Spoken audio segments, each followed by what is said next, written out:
பக்கத்துலயா ஒரு குழந்தை திடீர்னு ஆக்சிடென்ட் ஆயிடுச்சு. ஃபோன் வருது. ஃபோன் வந்தோடனே ஃபோன் எப்படி வந்துச்சு? அந்த டிஜிட்டலில் தான். அப்பான்னு சேவ் பண்ணனால உடனே ஃபோன் பண்ணுறாங்க. கொண்டு போய் ப்ரைவேட் ஹாஸ்பிட்டலில் போட்டாச்சு. திடீர்னு பிளட் லாஸ் ஆயிடுச்சுன்னு சொல்கிறாங்க. பி நெகட்டிவ், ரேர் பிளட் யாருக்குமே கிடைக்காது. அவங்க பெரியப்பாக்கு தான் இருக்குன்னு தெரிஞ்சோன்னா அவங்க பெரியப்பா சென்னையில், எங்கள் ஊர் கோயம்புத்தூர்.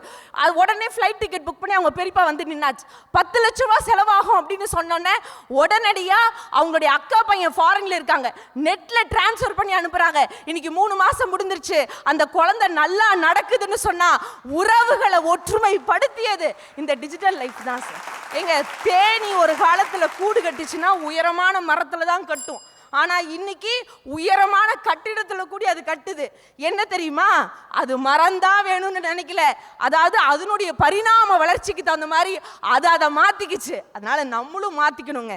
உணவு மாறலாம், உடை மாறலாம், ஆனால் ஒருபோதும் உணர்வும் பாசமும் பந்தமும் மாறாது என்று சொல்லி கண்டிப்பாக எப்பொழுதும் சரி குடும்ப உறவுகளை டிஜிட்டல் மூலமாக இணைப்பது அது ஆனந்தமே ஆனந்தமே ஆனந்தமே என்பதை ஆணித்தரமாக கூறி வாய்ப்பளித்த அனைத்து நல்ல நெஞ்சங்களுக்கும் நன்றி பாராட்டி இடம் அமர்கிறேன். வாழ்க வளமுடன்.